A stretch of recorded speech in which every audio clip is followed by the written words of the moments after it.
Good morning, world. I was just watching A Righteous Perspective, and they were talking about the 18-year-old girl who was killed. I'm from Chicago. It's not the best place in the world, but I love it. I used to love it until the Democrats went crazy. Understand me, I used to be a Democrat. But it was only because my mom was a Democrat. It was never because I understood the policies. But I do remember the Pledge of Allegiance. I remember that. I remember learning that people who came to this country should learn to assimilate. It does not seem that that is the case. I don't understand how that politician said that. That was so hurtful to me. It still got me crying because how dare you say wrong place, wrong time when she's in America, her country, at school, just hanging out with her friends. I don't know the particulars of what they were doing, but there is no way I can fathom in my mind to say that that young girl was in the wrong place at the wrong time. And it's illegal. Shot and killed her. But she was in the wrong place at the wrong time. How about he was in the wrong country this whole time? How did he get out of jail from robbing a major store downtown? This is ridiculous. And as a Chicagoan, we do not want sanctuary city policies. I am 61 years old. We do not want sanctuary policies.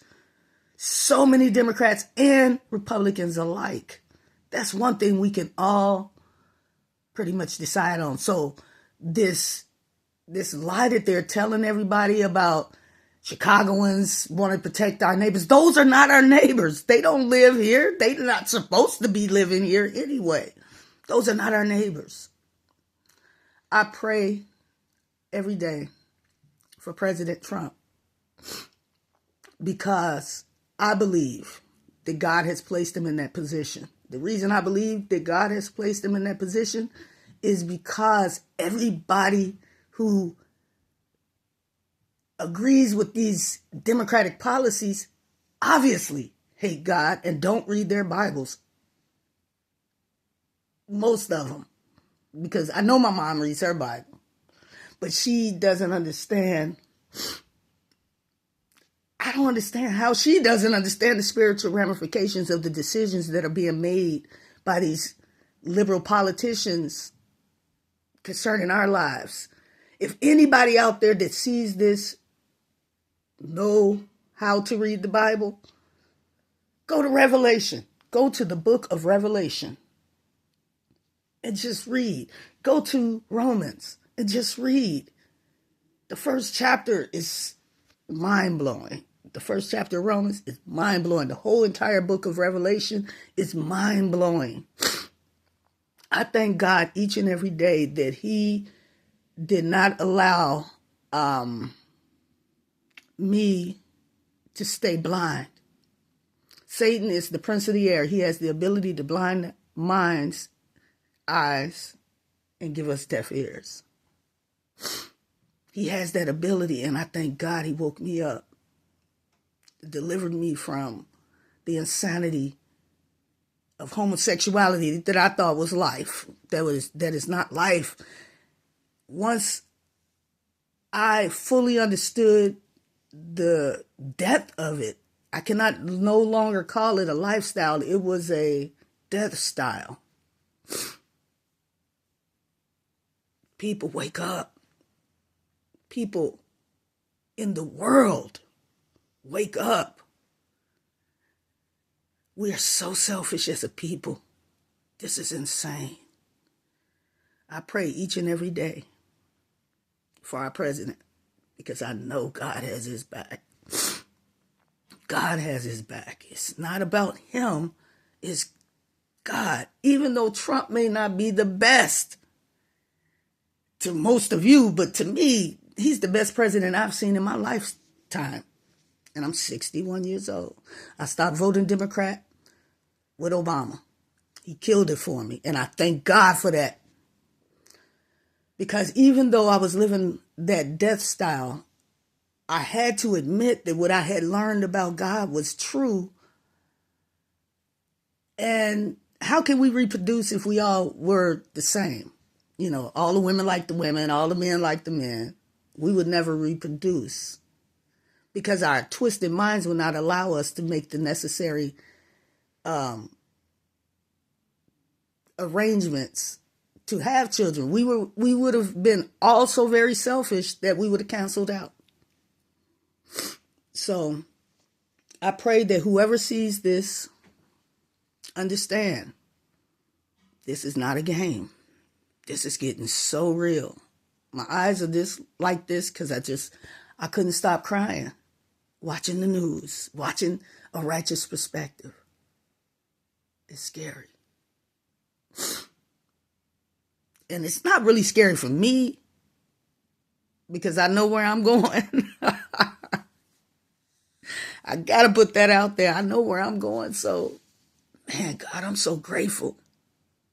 I am so very grateful of several things. I'm a Black woman in America. Thank you.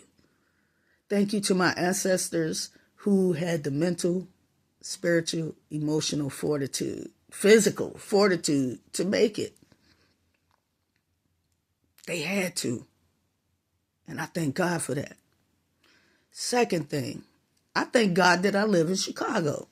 I thank God for the people that own the building where I live. I'm grateful for them.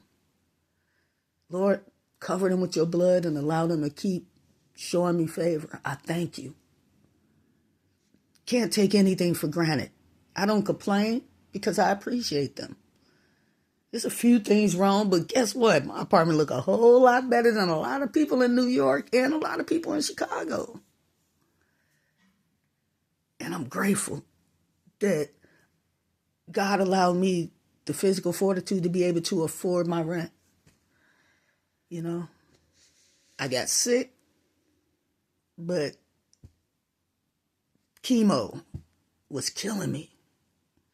And I'm just praying every day, and I pray that whoever sees this video, please pray with me that God would take the cancer away so that I can go back to being physically strong. I loved it.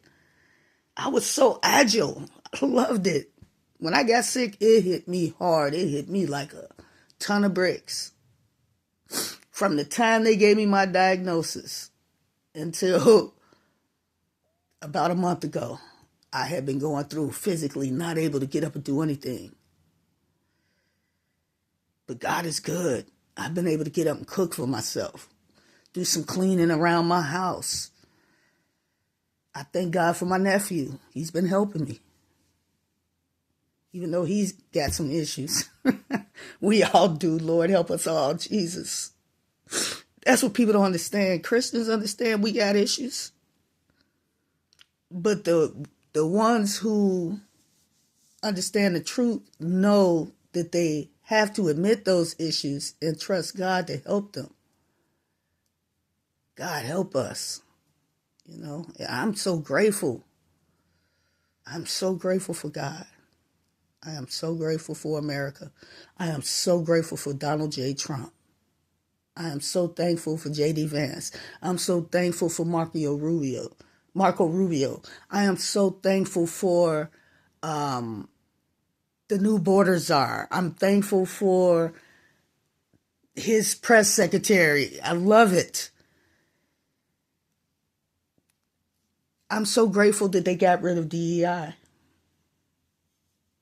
The Republicans like to make a joke, didn't earn it. But I heard that statement from a Black person. Didn't earn it. I didn't know what they were saying. Never understood it. Never worked for me. Because I tried to be at least at the level that I needed to be to get what I needed to have done and learn as much as I could before it was time for me to move on to the next assignment in life. I just want to say, God bless any and everyone who sees this video. You don't have to share it. I don't care.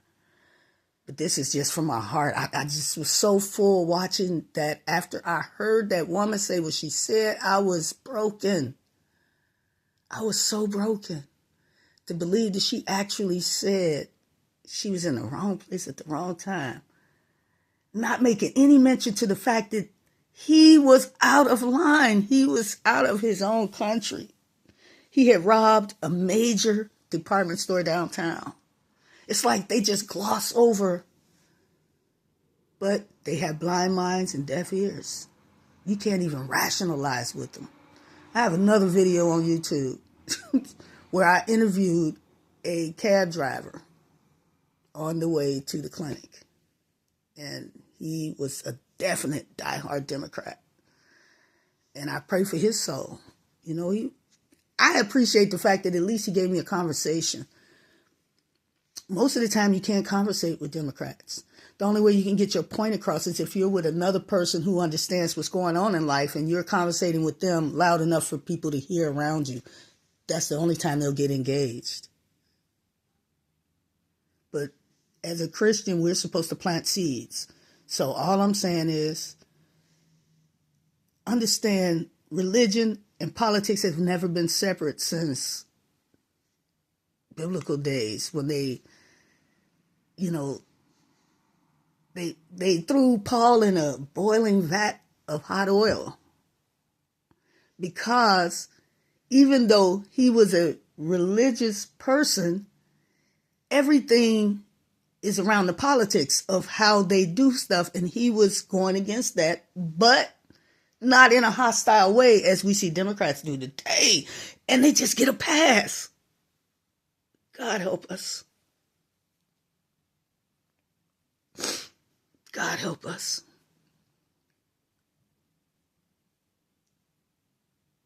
God help us. You guys have a great and grateful day. And do whatever you can do as a believer to help your friends and family understand that God is coming back and that